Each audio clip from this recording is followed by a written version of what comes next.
Kita ke informasi lainnya pemirsa. Di hari ini Komika Panji Pragiwaksono mendatangi Polda Metro Jaya. Kedatangannya untuk klarifikasi terkait materi tayangan stand up komedi bertajuk Mensreal.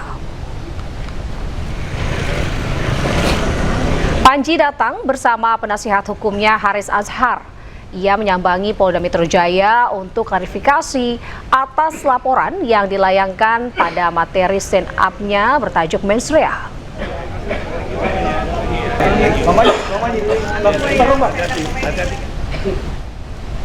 Sekitar pukul 18.30 waktu Indonesia Barat, Panji Pragiwaksono selesai diperiksa. Selama hampir 8 jam, Panji menjawab 63 pertanyaan dari petugas.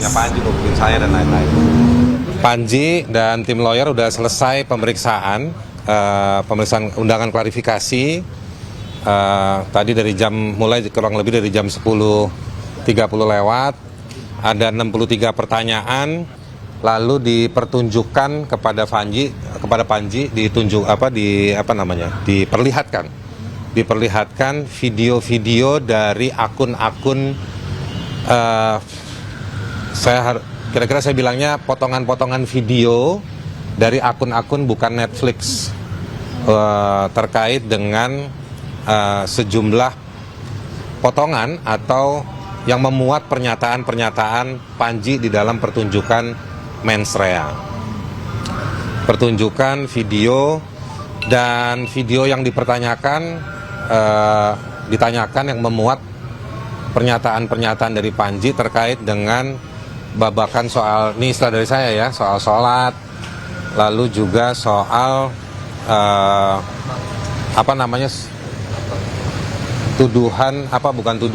terkait dengan dua ormas yang menerima konsesi tambang, dan juga soal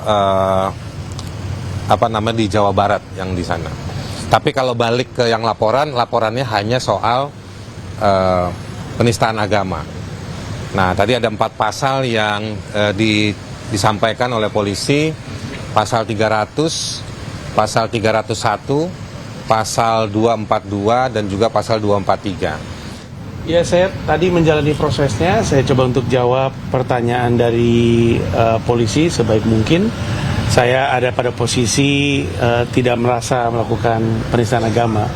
Jadi prosesnya tadi jalan dengan cukup lancar, pertanyaannya terjawab, dan ya kita ikutin prosesnya aja. Seseru dan semenyenangkan yang Bang Panji bilang tadi belum sesuai. Sebelum tadi kan berekspektasi seseru dan semenyenangkan itu.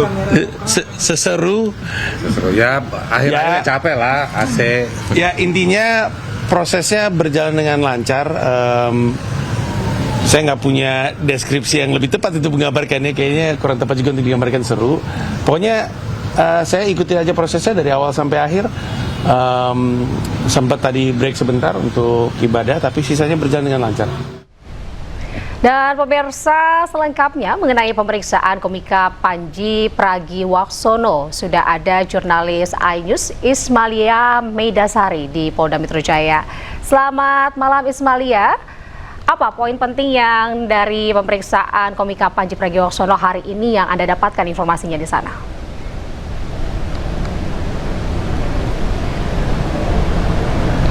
Ya, selamat malam Adita dan juga pemirsa. Betul sekali, pada hari ini Komika Panji Pragiwaksono memenuhi panggilan Polda Metro Jaya untuk melakukan klarifikasinya atas terkait materinya stand up komedinya yang bertajuk Mensreal. Dan tadi Panji Pragiwaksono ini keluar pada pukul 18.30, yang dimana kita ketahui Panji sudah datang ke Polda pada pukul 10. Ini berarti tandanya 8 jam lamanya Panji diperiksa oleh Polda Metro Jaya. Dan kalau apa saja poin-poin pentingnya, tadi ada sekitar 63 pertanyaan yang dicecar oleh Panji kepada Panji maksud kami, dan juga poin-poinnya ini adalah mengenai klarifikasi data diri, mengenai klarifikasi penyelenggaraan, lalu juga ada klarifikasi mengenai soal siapa saja pelapornya, dan juga tadi poinnya adalah soal barang bukti yang ini merupakan cuplikan-cuplikan video dari beberapa akun media sosial, yang dimana Panji Pragiwaksono dan juga kuasa hukumnya ini menghimbau untuk agar tontonan atau materi mens rea ini ditonton secara lengkap, tidak hanya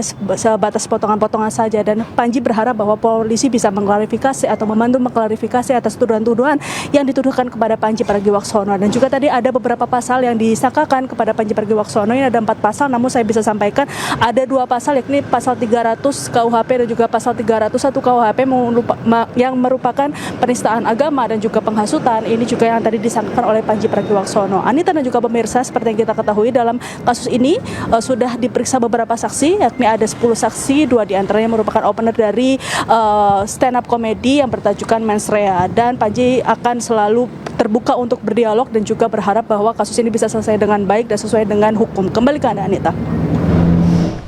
Baik, terima kasih Ismalia atas informasi Anda. Kita masih menunggu perkembangan dari kasus pidana yang menjerat Panji Pragiwaksono untuk kedepannya. Selamat bertugas kembali Ismalia. Terima kasih.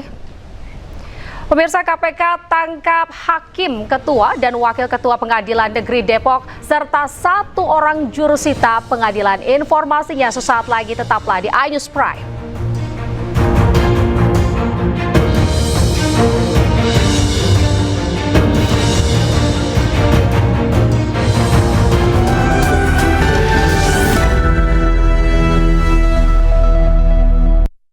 Kenapa aku pilih Le Mineral? Soalnya cuma ini nih yang masih ada segelnya. Debu jadi nggak akan masuk di sela-sela tutup botolnya. Benar, Le Mineral disegel. Anda kembali di iNews Prime, pemirsa. KPK operasi tangkap tangan ketua dan wakil ketua Pengadilan Negeri Depok, Jawa Barat, serta 1 orang jurusita pengadilan. KPK juga sita barang bukti ratusan juta rupiah.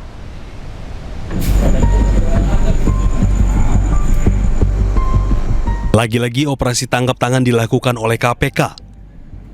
Kali ini OTT digelar di Depok, Jawa Barat dengan barang bukti uang tunai mencapai ratusan juta rupiah. KPK menangkap Wakil Ketua Pengadilan Negeri Depok, Bambang Setiawan, bersama 2 orang lainnya. Mereka ditangkap pada OTT yang dilakukan KPK pada Kamis sore. Telah terjadi penangkapan terhadap para pelaku tindak pidana korupsi yang tertangkap tangan sedang melakukan kegiatan. Nanti kita lihat ya, ada delivery ya, apakah nanti itu bentuknya penyuapan atau pemerasan. Nah, tapi yang jelas ada sejumlah uang yang berpindah dari pihak swasta kepada pihak aparat penegak hukum ya, PH di sini ya, seperti itu. Sementara itu, Ketua Pengadilan Tinggi Bandung, Heri Supriyono, angkat bicara terkait operasi tangkap tangan yang dilakukan oleh KPK. Menurutnya, peristiwa ini menjadi pukulan bagi jajaran peradilan baik di tingkat pengadilan tinggi maupun Mahkamah Agung. Ada info juga berapa orangnya? Info yang saya terima itu wakil, ketua, dan jurusita. Jurusita. Ada 3 orang dari PN Depok. Pengadilan Tinggi Jawa Barat akan mengusulkan agar posisi pimpinan yang terdampak OTT dapat segera diisi guna menjaga stabilitas dan kelancaran pelayanan peradilan. Dari Depok, Jawa Barat, Iyung Rizky, iNews melaporkan. Juru bicara KPK Budi Prasetyo menyebut total ada 7 orang yang ditangkap dalam OTT di Depok, Jawa Barat. 3 orang dari Pengadilan Negeri Depok yang merupakan Ketua PN, Wakil Ketua PN, dan jurusita, serta 4 orang dari pihak swasta. Ini diduga terkait dengan sengketa lahan antara PT KRB yang merupakan badan usaha di ekosistem Kementerian Keuangan yang fokus terkait dengan pengelolaan aset, ya, salah satunya ada sengketa lahan dengan masyarakat yang sedang berproses di Pengadilan Negeri Depok. Sehingga dalam peristiwa tertangkap tangan yang dilakukan oleh tim pada tadi malam diamankan sejumlah 7 orang. 3 orang dari pihak PN Depok, salah satunya Ketua Pengadilan Negeri. Kemudian 4 orang lainnya pihak-pihak dari PT KRB, salah satunya direkturnya. Nah, selain pihak-pihak yang diamankan tersebut, tim juga mengamankan barang bukti dalam bentuk uang tunai senilai ratusan juta rupiah. Menteri Sekretaris Negara Prasetyo Hadi prihatin penangkapan hakim di Depok, Jawa Barat oleh KPK, padahal Presiden Prabowo ini telah menaikkan gaji hakim dengan tujuan agar tidak korupsi. Bahwa sebagai sebuah upaya untuk meningkatkan kesejahteraan hakim, kan kita berharap itu dengan diberikan kesejahteraan, maka kita berharap tidak akan tergoda untuk melakukan hal yang kurang baik. Ya, bahwa masih ada yang terjadi tentu kita prihatin. Pada Juni 2025 lalu, Presiden Prabowo Subianto menaikkan tunjangan hakim hingga 280%. Kenaikan tunjangan hakim ini bertujuan untuk mencegah penegak hukum korupsi.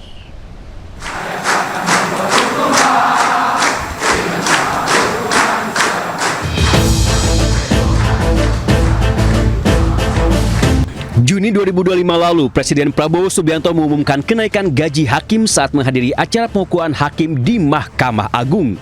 Hakim paling junior mendapatkan kenaikan paling tinggi sebesar 280%. Hari ini mengumumkan bahwa gaji-gaji hakim akan dinaikkan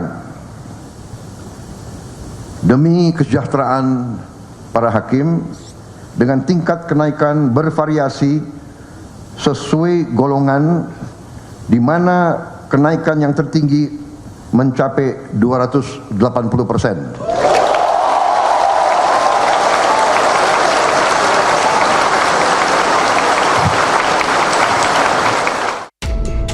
Berdasarkan peraturan pemerintah nomor 42 tahun 2025, tunjangan bulanan hakim di Indonesia sebagai berikut.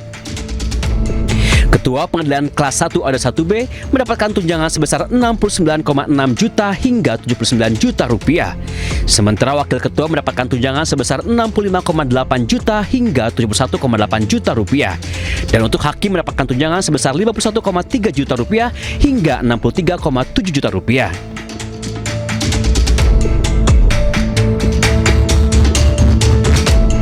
Sementara Ketua Pengadilan Kelas 2 mendapatkan tunjangan sebesar 59,1 juta rupiah. Wakil Ketua 56,9 juta rupiah, sementara tunjangan hakim bervariasi, mulai 46,7 juta rupiah hingga 54,7 juta rupiah.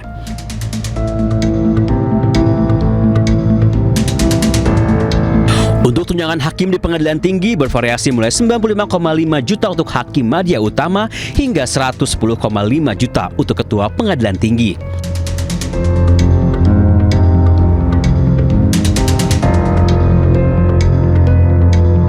Tunjangan ini merupakan tambahan di luar gaji pokok hakim.